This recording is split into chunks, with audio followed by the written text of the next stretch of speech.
Good morning বাউন্ডুলা family. এখন blog start হচ্ছে, 10:30 বাজছে। এখন এদিকে হয়েছে রুটি, কাকিমা করছে রুটি, আমি আসছি এরপরে। আর আমি এখন যাচ্ছি বাজার নিতে, দেখি বাজারে কি কি নেওয়ার আছে সেগুলো নিয়ে নিই। ও আচ্ছা, হ্যাঁ এই লেবু দিও, গন্ধরাজ লেবু, আম দুটো দাও, আম এই গন্ধরাজ আম, পুষাটা দেবো না দিও না, আম দাও। দেবো না পুষাটা, উচ্ছে আছে মনে হয়। আম কটা? দুটোই দাও, বেশি দাও না। 500 আম, বেশ আর কিছু না। 50 এটাটা ছাড়িয়ে দিতে পারবে?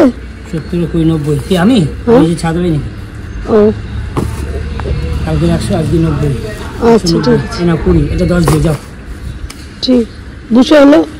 হ্যাঁ আজকে 110 আর কালকে 110। 210 হচ্ছে ওইভাবে পারবে না, ভেঙে যাবে ঝুড়ি। হ্যাঁ ঠিক আছে দিচ্ছি। ও বাবা, মেনুতে আছে এঁচড়, ডালের ডাল, পটল দিয়ে মাছের ঝোল আর চাটনি। এঁচড় ডাল, ডালই তো এই হলো। আর বেগুন ভাজা হলে ভালো হয়, কারণ লাল ডালের সঙ্গে বেগুন ভাজাটা ভালো লাগে, কিন্তু বেগুন ভাজা খাওয়ার দরকার নেই। আছে বাইরের খাবার খাওয়ার পরে আজকে একটু বাইরের খাবার ভেবেছিলাম হালকা পাতলা খাবো, সে তো 22.5। এখন এই পেঁয়াজ রসুনের এঁচড় মেচড় করতে হবে। দেখি এখন রান্নাটা আজকে আমি করবো। পেঁয়াজ টেঁয়াজ খেতে দিতে হবে। হ্যাঁ সব এছাড়া তরকারিটা দেখ একটু কেমন ছিঁড়ি হয়েছে, কেমন হয়েছে? ভালো।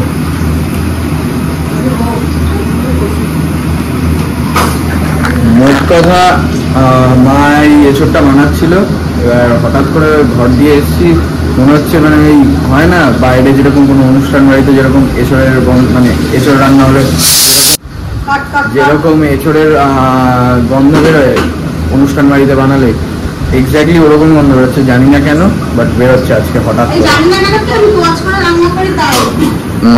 মা নাকি তোয়াজ করে রান্না করে, তাই জন্য হতে পারে মেবি। আরেকটা রিফ্রেশিং শরবত তৈরি হচ্ছে আমাদের এখানে।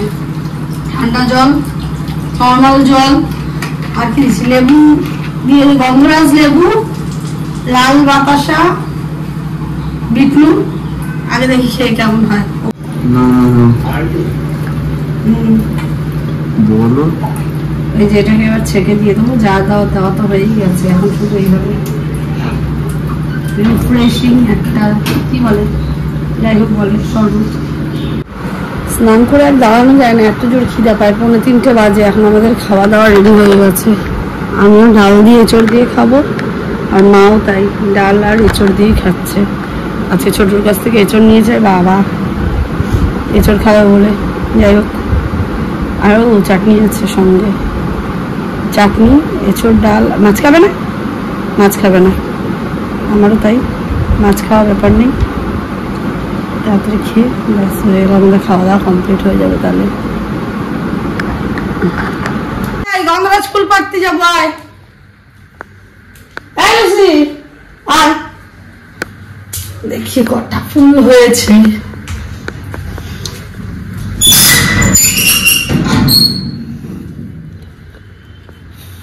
হ্যাঁ শুকিয়ে তো গেছে, কিন্তু আছে। ইস, আগে পারলে ভালো হতো।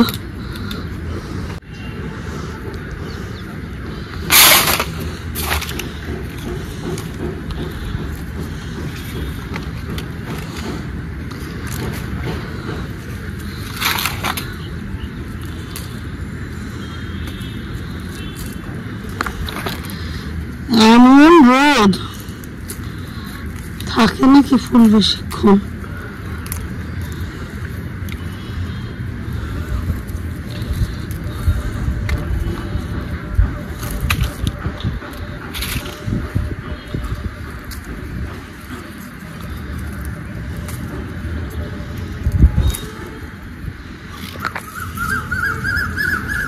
এখন ডায়ালিসিস করাতে, এখন টাইম একটু অড হয়ে গেছে, দিয়েছে 8টা 8:30 থেকে টাইম, এখন বাজে 6:46। এখন বেরোচ্ছি, half day office, half day সব বলে আজকে তাড়াতাড়ি নিশ্চয়ই সবার ছুটি হয়ে যাবে, রাস্তাটা জ্যামটা অতটা থাকবে না।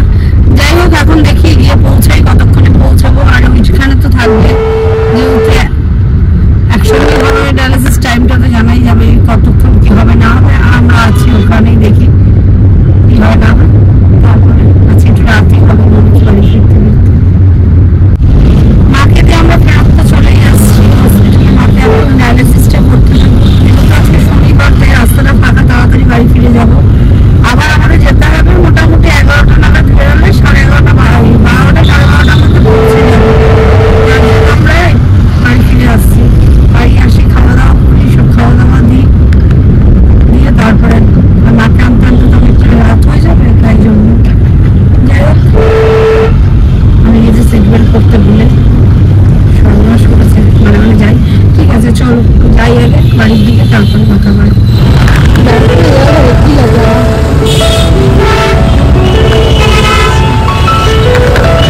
বিখ্যাত দাদা বৌদির ভিড়ের জন্য রাস্তার জ্যাম পড়েছে, তার উপরে স্টাইল বাজার, এইটুকুনি জায়গাতে ভিড় হবে।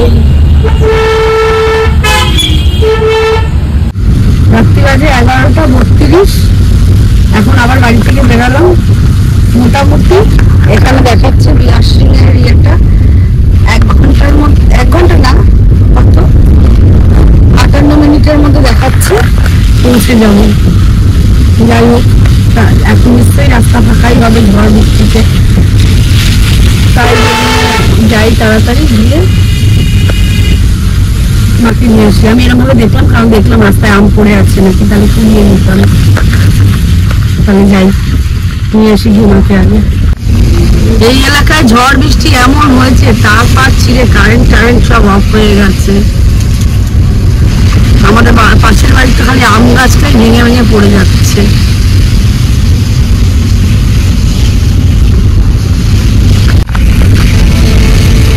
আমার এখানে একটু একটু আলো আছে, বৃষ্টি তো হতেই লেগেছে।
ঝড় যে পোস্ট ঠোস্ট ভেঙে পড়েছে রাস্তায়, কি অবস্থা হয়েছে, কি অবস্থা। আমরা ব্যারাকপুর পর্যন্ত চলে এসেছি, রাস্তায় এখন একটু জ্যাম পড়ে গেছে আমার গাড়ি। এই জায়গাটায় কিছুক্ষণ আগে কি ধাউ ধাউ করে আগুন জ্বলে গেছে, এই যে এই জায়গাটাতে, যার জন্য এখন লাইটের কাজ হচ্ছে। পুরো জায়গা অন্ধকার, ওই জন্যই। কি অবস্থা হয়েছে বলো, আমার কত লাইট মানে লোক দাঁড়িয়ে আছে।